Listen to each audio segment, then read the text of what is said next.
लगातार झारखंड से मैं आपको अपडेट देता रहा हूं, जिससे यह स्पष्ट पता चल सके कि झारखंड में चल क्या रहा है और स्थिति क्या रही है। कल चुनाव संपन्न भी हुआ। झारखंड के लिए प्रथम फेज था, जिसमें अनेक जगह ऐसे लोग दिखे जो वोट का बहिष्कार कर रहे थे, जो कह रहे थे कि जब तक विकास नहीं तब तक वोट नहीं। अब इसका अर्थ आप समझ सकते हैं कि लोकसभा का जो इलेक्शन और बाकी है उसमें स्थिति क्या होगी। परिस्थितियां बदलती रही, राजनीतिक दांवपेच राजनेता चलते रहे। कुछ भारतीय जनता पार्टी के नेता कांग्रेस में गए, कुछ कांग्रेस के नेता भारतीय जनता पार्टी में आए और लगातार परिस्थितियां बदलती रही, स्थितियां बदलती रही। आज हम चर्चा कर रहे हैं झारखंड के धनबाद लोकसभा सीट पर। जब आप धनबाद लोकसभा सीट पर देखेंगे तो यह हॉट सीट होता चला गया।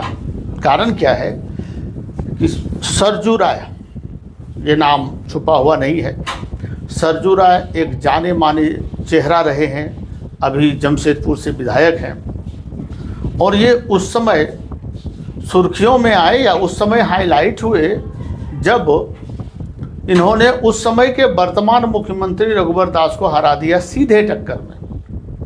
रघुवर दास ने इसकी टिकट कटवाई थी तो इन्होंने सीधे तौर पे कहा था कि यदि योग्यता है, क्षमता है तो सीधे तौर पर टकराएं, और सीधे तौर पर उन्होंने मुख्यमंत्री को ही हरा डाला था।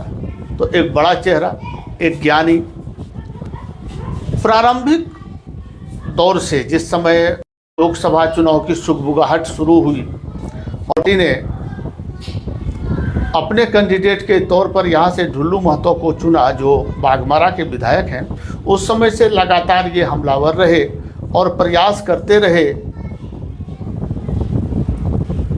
कि यहाँ के कैंडिडेट को बदल दिया जाए। उन्होंने इसके लिए भारतीय जनता पार्टी को प्रेस कॉन्फ्रेंस के माध्यम से सूचना भी दिया और बताने का भी प्रयास किया कि जो कैंडिडेट आप धनबाद में दे रहे हैं ये धनबाद की जनता के लिए योग्य नहीं है, धनबाद की जनता इन्हें स्वीकार नहीं करती है, आप इसे बदल दें। एक साक्षात्कार में जब मैंने उनसे पूछा कि आपको भारतीय जनता पार्टी से इतना लगाव क्यों है, तो उन्होंने कहा कि मैं प्रारंभिक दौर से संघी रहा हूँ और जो संघ की विचारधारा है वो हमें रास आती है। वो जात की नहीं जमात की राजनीति करते हैं। और याद करते हुए कहा कि जिस समय लाल कृष्ण आडवाणी और अटल बिहारी वाजपेयी थे उस समय का बीजेपी और अभी के बीजेपी में बहुत अंतर है। उस समय स्वच्छ राजनीति होती थी, अभी भारतीय जनता पार्टी भी स्वच्छ राजनीति करने में सक्षम नहीं हो पा रही है। लगातार धनबाद आए, वैसे लोगों से वो मिले जिनका शिकायत रहा कि ढुल्लू महतो उन्हें परेशान किए हैं, उनके घर के आगे ज़मीन घेर दिए हैं, कुछ का ज़मीन ज़बरदस्ती ले लिए हैं। जहाँ के वो अभी विधायक हैं बाघमारा विधानसभा के, जब उनके गांव में ही जाएंगे, क्योंकि चिटाही धाम राम मंदिर का जो उन्होंने निर्माण कराया इसका तो लोगों ने काफ़ी सराहना की, परंतु स्थानीय लोग इससे नाराज नजर आए। उनका आरोप है कि ढुल्लू महतो जी ने जो यह मंदिर बनाया उसमें अनेक ऐसे गरीब हैं जिसका जमीन उन्होंने ज़बरदस्ती ले लिया। हम बात करें कि उस पंचायत के मुखिया के, तो मुखिया का भी आरोप लगा है कि ढुल्लू महतो पंचायत भवन का निर्माण नहीं होने दे रहे, क्योंकि उस पंचायत में ढुल्लू महतो के समर्थक वाले या जो व्यक्ति ढुल्लू महतो को समर्थन कर रहे थे वो हार गए और दूसरे लोग वहाँ से मुखिया बने हैं जो ढुल्लू महतो जी को रास नहीं आ रहा है। ये उन्होंने एक साक्षात्कार में हम लोगों के साथ भी कहा। सरजू राय ने इस मुद्दे को पकड़ा कि जब आप विधायक हैं और अपने क्षेत्र का विकास नहीं कर रहे हैं, जहां आपका घर है वहां पंचायत भवन नहीं है, कैसे वहाँ काम मुखिया निपटा रहे हैं या सचिव निपटा रहे हैं वो लोग जानते हैं। भाड़े पर अपने पैसे से वो लोग एक कार्यालय लिए हैं जिससे वो संचालित कर रहे हैं। तो इस मुद्दे को पकड़ा और उनके ऊपर जो केस है, लोकसभा का चुनाव आते आते हाफ सेंचुरी जो उनकी पूरी हो गई, इसको भी उन्होंने ज़बरदस्त पकड़ा कि क्या भारतीय जनता पार्टी के पास ऐसे कार्यकर्ता नहीं थे, ऐसे कोई कैंडिडेट नहीं थे जो स्वच्छ छवि के हों, जिसके ऊपर हाफ सेंचुरी लग गया हो केस का, उससे उन्होंने क्यों चुना, जबकि ये नारा रहा है कि हम स्वच्छ छवि को अपनाएंगे।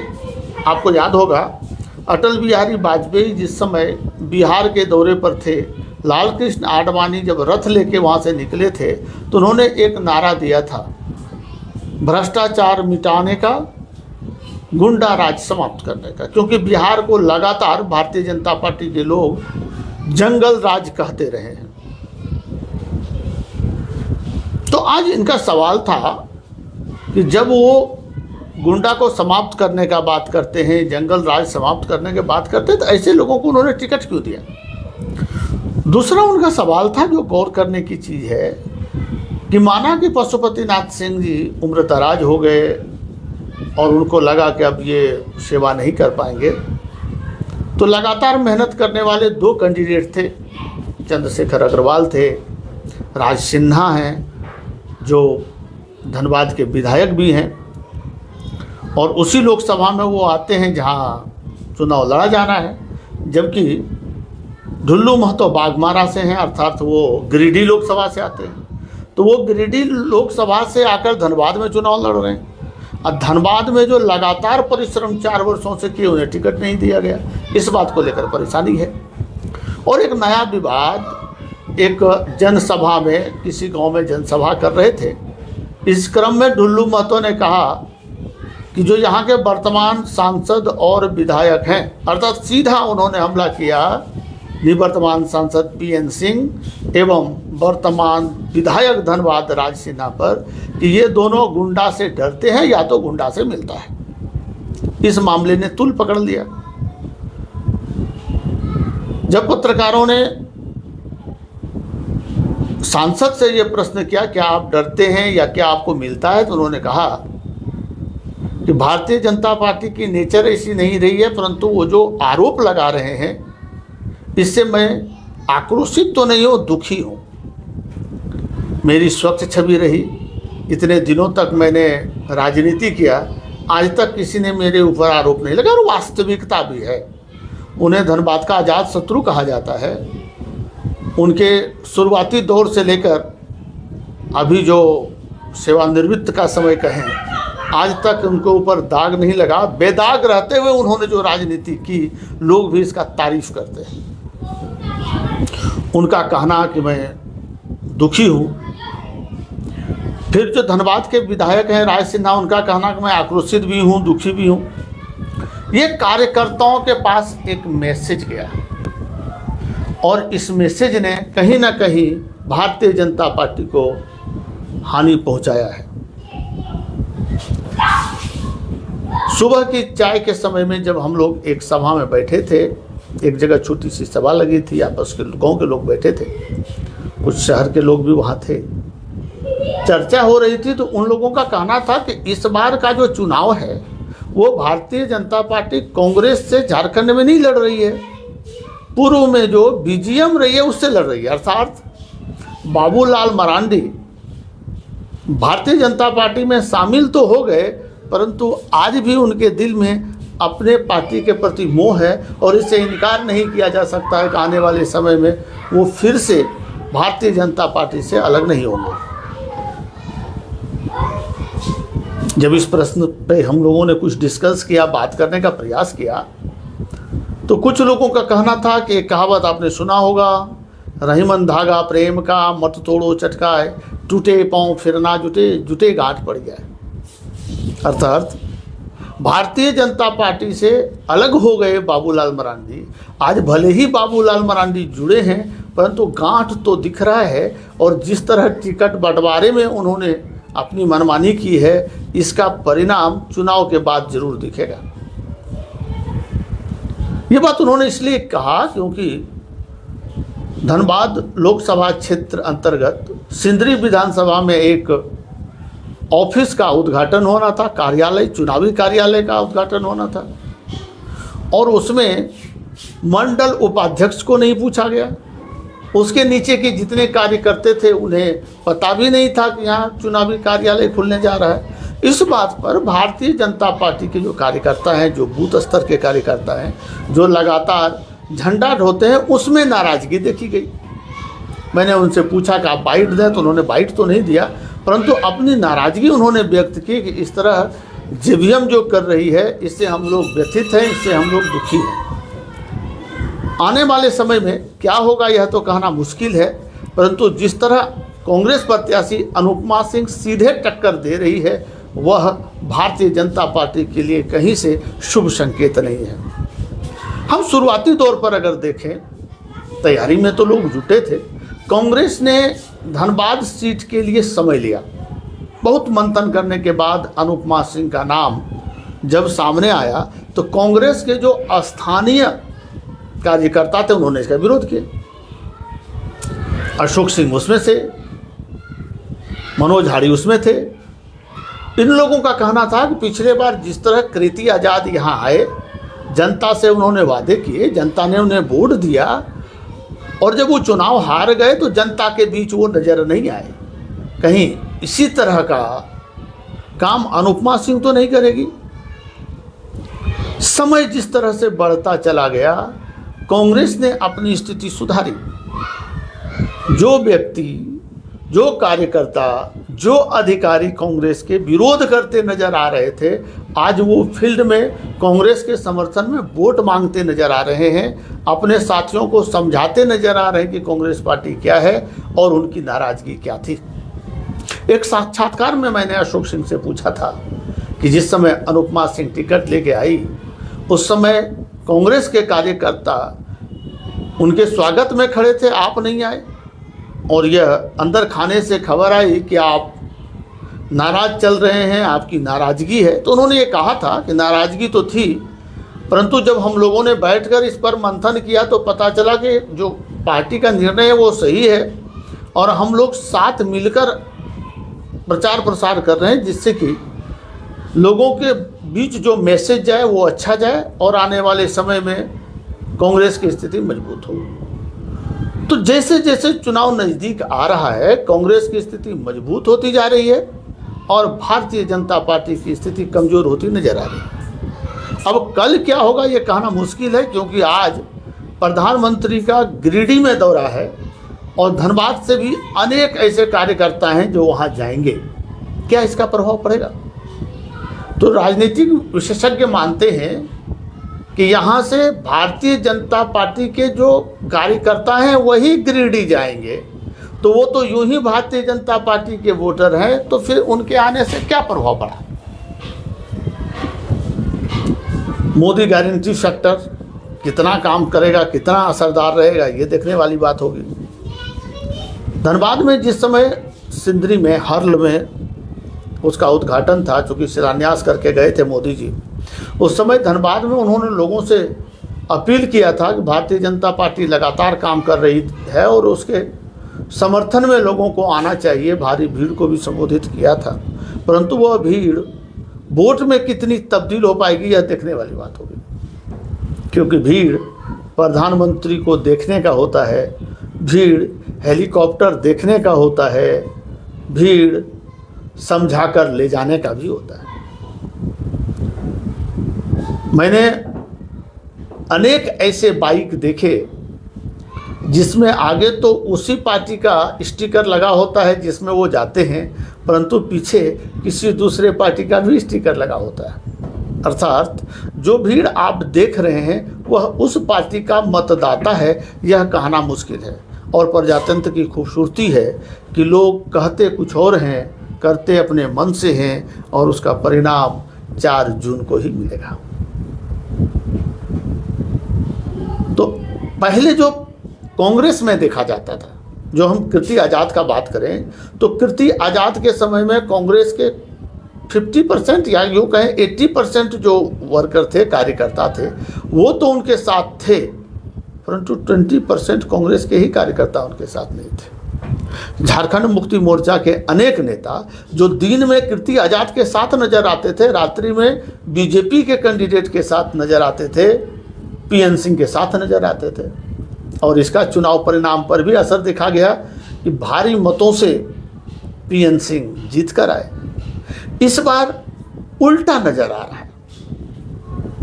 भारतीय जनता पार्टी के कार्यकर्ता नाराज हैं, हताश हैं, उदास हैं, और कांग्रेस के कार्यकर्ता बुलंद नजर आ रहे हैं।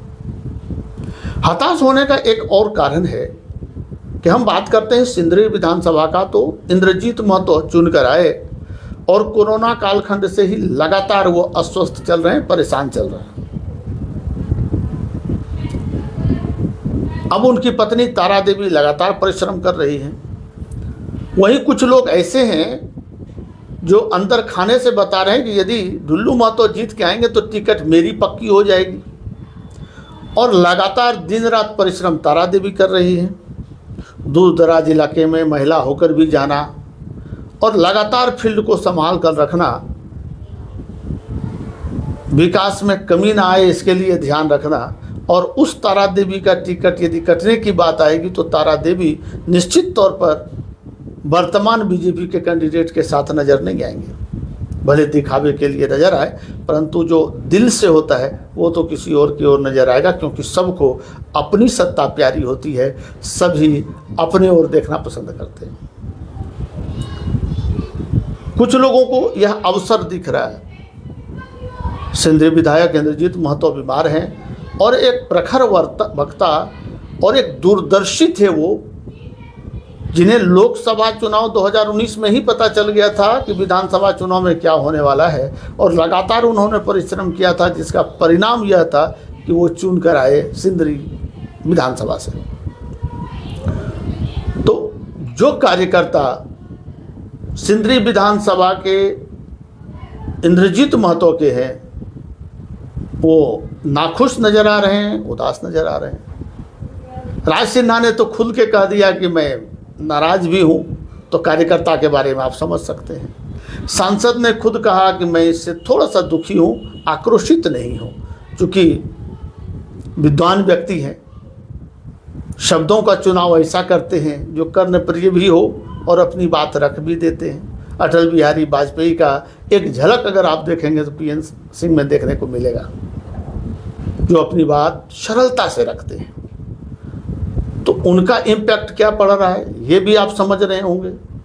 तो आने वाले समय में भारतीय जनता पार्टी क्या मेहनत करती है यह देखने वाली बात होगी, क्योंकि राजनीति में क्षण क्षण प्रतिशत बदलता है, स्थिति बदलती है, लोगों का मन बदलता है, मियाज बदलता है। तो आने वाले समय में यह देखना होगा, क्योंकि शुरुआती दौर में तो बीजेपी थे।